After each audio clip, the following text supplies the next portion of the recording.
Good morning શિક્ષક મિત્રો, આપ સૌ જાણો છો કે રાજ્ય કક્ષાએથી થઈ આવેલી સૂચના અનુસાર ચાલુ વર્ષે CTS લોગિનમાં શિક્ષકની પણ એન્ટ્રી અપડેટ કરવાની છે।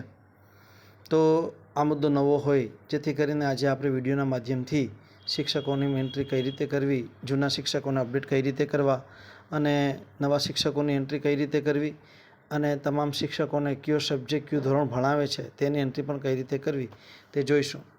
માટે આપ સૌએ my school live school channel હજી સુધી સબસ્ક્રાઈબ ન કર્યું હોય તો સબસ્ક્રાઈબ કરી લેવા વિનંતી છે, જેથી કરીને આવા અવનવા વિડીયો તમને સરળતાથી મળી રહે।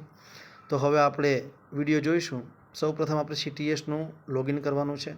તો મેં અહીંયા એક શાળાનું લોગિન કરેલું છે, તમારે પણ તમારી શાળાનું લોગિન કરવાનું છે અને મેનુમાં ટીચર લિસ્ટમાં જવાનું છે। જેવું તમે ટીચર લિસ્ટમાં જશો એટલે તમને સૌપ્રથમ એડ ન્યૂ ટીચર જોવા મળશે। જો આપની શાળામાં કોઈ નવા શિક્ષકો એડ થયા હોય કે જે બિલકુલ નવા હોય, ફ્રેશ હોય, અગાઉ ક્યાંય નોકરી ન કરતા હોય તો તેને અહીંયાથી એન્ટ્રી કરવાની છે।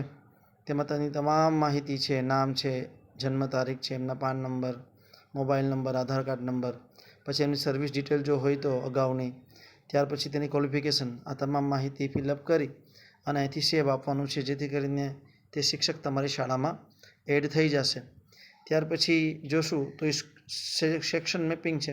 સેક્શન મેપિંગ એટલે તમારી શાળામાં કેટલા ધોરણ છે અને કેટલા વર્ગો છે તેની સંખ્યા લખવાની છે અને ત્યાર પછી છેલ્લે સેવ આપવાનું છે। ત્યારબાદ જોઈશું કે તમારી શાળામાં કેટલા જૂના શિક્ષકો છે તે અહીંયા લિસ્ટ તમને જોવા મળે છે। લિસ્ટની સામે તમે જોશો તો એકદમ જમણી બાજુ છેલ્લે એક્શનની અંદર 4 ઓપ્શન આપેલા છે, જેમાં પહેલો ઓપ્શન છે એડિટ પર ક્લિક કરશો એટલે આપણી જે જૂના શિક્ષકો હતા તેની માહિતીમાં જો કોઈ ચેન્જીસ હોય તો તમે તેની માહિતીમાં ચેન્જ કરી અને સેવ આપી શકો છો। ત્યાર પછી આપણે જોઈશું કે બીજું ઓપ્શન છે ડિલીટનું છે। કોઈ શાળામાંથી શિક્ષક જતો રહ્યા છે અને નોકરી છોડી દીધી છે તો તેને અહીંથી ડિલીટ આપવાનું છે। એના પછી ટ્રાન્સફર છે।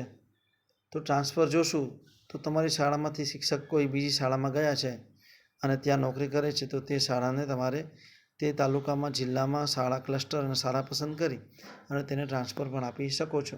ત્યાર પછી ચોથું ઓપ્શન છે શિક્ષક પ્રોફાઇલ। આ એક નવો મુદ્દો છે। ઘણા બધા શિક્ષકોને શિક્ષક પ્રોફાઇલની જરૂરિયાત રહે છે, અગાઉના અનુભવમાં અને અગાઉ નોકરીમાં અનુભવમાં આપવા માટે પણ શિક્ષક પ્રોફાઇલની જરૂરિયાત રહે છે। તો આ શિક્ષક પ્રોફાઇલ છે, અહીંયાથી સીધી જ તમને તૈયાર કરેલી મળી જશે। તેમાં તમારી સાઇન, તમારા આચાર્યની સાઇન અને BRC સાહેબની સાઇન પણ આવી જાય છે। તો આ પણ એક મહત્ત્વની બાબત છે। ત્યાર પછી તમે જોશો તો સબ્જેક્ટ મેપિંગ અને પ્રોફાઇલ સ્ટેટસમાં અત્યારે રેડ કલરનું ડોટ દેખાડે છે। તમે જ્યારે એન્ટ્રી પૂર્ણ કરી લેશો તો તમને તે રેડ કલરનું જે ડોટ છે એ ગ્રીન કલરમાં જોવા મળશે। એના માટે આપણે સબ્જેક્ટ મેપિંગ કરવાનું છે। તો સબ્જેક્ટ મેપિંગ તમે સામે જોઈ શકો છો। સબ્જેક્ટ મેપિંગને ક્લિક કરશો એટલે શિક્ષક છે એ કયા ધોરણનું અને કયા સબ્જેક્ટ ભણાવે છે એ તમારે અહીંથી પસંદગી કરવાની છે। તો આ એન્ટ્રી પૂર્ણ કરશો એટલે તમારી એન્ટ્રી સંપૂર્ણ પૂર્ણ થઈ ગઈ છે એવું સાબિત થશે। તો આશા રાખું છું કે આ એન્ટ્રી તમને સમજાઈ ગઈ હશે અને તમારી શાળાની એન્ટ્રી આજે જ તમે પૂર્ણ કરશો। આભાર।